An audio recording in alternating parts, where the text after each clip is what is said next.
Hello, I'm Tanushree Deshmukh. And I'm Tanvi Chalak. We'll be presenting assignment 1, which is about frequency responsive sensors. There are two tasks. One is about piezoelectric sensor and another is about a photodiode. So our first task is about piezoelectric sensor. Let's begin it with our procedure. Hello, today we will analyze the frequency response of a piezoelectric sensor. We'll determine the resonant frequency and the quality factor. So let's get started. To perform this experiment, we need a signal generator, a piezoelectric sensor, and an oscilloscope. The signal generator provides an AC voltage sweep across different frequencies. A piezoelectric sensor, which converts mechanical vibrations into electrical sensors. An oscilloscope to measure the sensor's output voltage and phase response. Now let's connect our circuit. The signal generator outputs a sine wave which we apply to the sensor, and the oscilloscope probe measures the input signal and the output signals. Now let us look at the diagram. So this is the circuit diagram. Here we have signal generator, piezoelectric sensor, channel 1 and channel 2. Channel 1 is connected directly to the signal generator, means it has the input signal and it is connected to the oscilloscope. In channel 2, this contains the output signal from the piezoelectric sensor. Let us come to the analysis and the inferences part. So, first, we have a plot of phase difference versus the frequency. Uh, Something interesting to note over here is at resonant frequencies, we will observe a noticeable change in the phase shift. Now, to understand the resonant frequency, we'll look at the magnitude response graph. So, this is the graph plotted against the gain and the frequency. The formula of the gain is 20 log to the base 10, peak to peak value of channel 2 upon peak to peak value of channel 1. Let us understand resonant frequencies. These are the points where the system exhibits maximum gains. So, at these frequencies, the input signal is efficiently transferred to the output with minimal losses. Graphically, this is depicted by the peaks in the graph. So, every peak in the graph would correspond to some resonant frequencies. So the resonant frequencies which we observed were these. Let us come to the quality factor. Quality factor tells us about the dampening of the resonant frequency, and it is given by the formula resonant frequency upon the bandwidth. To calculate the bandwidth, we first see the difference between the upper and the lower frequencies, where the gain drops by 3 dB. Now, if the quality factor is high, the system is underdamped, which means it will resonate sharply with little energy dissipation. And if the quality factor is low, then the system is more damped and its resonance is broader with more energy dissipation.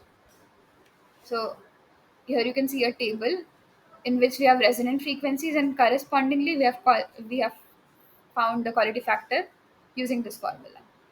Let us come to the experiment 2, which is about photodiode. Let's look at the procedure. I'll be explaining the working of photodiode circuit and how we can analyze its magnitude and phase response. We'll be using a photoelectric diode as the light sensor, LED bulb as the source of light, and an oscilloscope to see the signals. Let us come to the actual setup of this experiment. We have an LED and a photodiode kept facing towards each other. This has been done so that a lot of light from the LED falls on the photodiode. The LED is powered by the signal generator. This is the signal generator. Here we can see we have kept an offset of 5. This has been done because LEDs need a minimum voltage to turn on. So we add a DC offset to ensure continuous operation. In our circuit, we have kept the photodiode reverse bias. This has been done to ensure that it works only when light is incident on it. The current produced is proportional to the intensity of light. This current is converted into voltage using a 10 kilo ohm resistor. The resulting voltage is displayed on the oscilloscope. Oscilloscope has channel 1 and channel 2.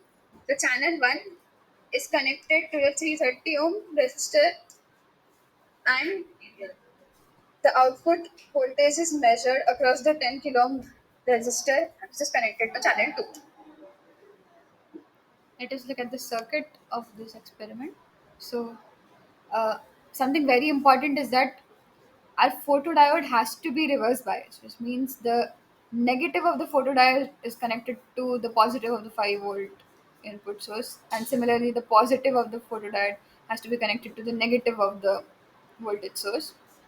And the photodiode is connected in series with the 10 kilo ohm resistor. And across this 10 kilo ohm resistor, we will connect channel 2 to see the output. Similarly, the LED is connected in series with the 330 ohm resistor, and a 330 ohm resistor will be connecting with channel 1. Now let us look at the analysis. First, we'll observe the gain versus frequency graph. So this is the graph we have plotted. Now we can observe that as the frequency moves away from the resonant frequency, the gain decreases, and the resonant frequency is the cutoff frequency. Now, as we know that at the flat region, at lower frequency, it is said to be a constant same gain. I mean, the value of the gain is same for that range, and it only happens at lower frequencies because amplifier works ideally at lower frequencies. Now, there is always a sharp drop in gain after a certain frequency, which is 3 dB cutoff point. In this graph, it is 2500 hertz, and where the gain falls by 3 dB from the maximum value. After that frequency, photodiode stops amplifying effectively. Now let us look at the next graph, that is phase difference versus frequency. This graph is plotted to show the delays or shift in signals relative to their input signals. In this, we have plotted two signals, channel 1 and channel 2, as they vary over, as their phase difference varies over frequency. Now, what we observe here is that in the region of higher frequencies, there is a sudden phase shift, and that is due to phase distortion, which is because of photodiode's behavior. Now let us look at the real life applications. So, for piezoelectric sensor, a very nice application is in the weighing machines. Weighing machines have force and pressure sensors. These two sensors are based on the principle of photoelectric sensors. Other example is the vibration and shock monitoring in automobiles. Now let us look at photodiodes. There are two applications. One is solar cell photodiodes, another is optic communication system. Solar cell photodiodes absorb light and generate an electrical current, whereas optical communication system convert light signals into electrical signals. Thank Thank you. you.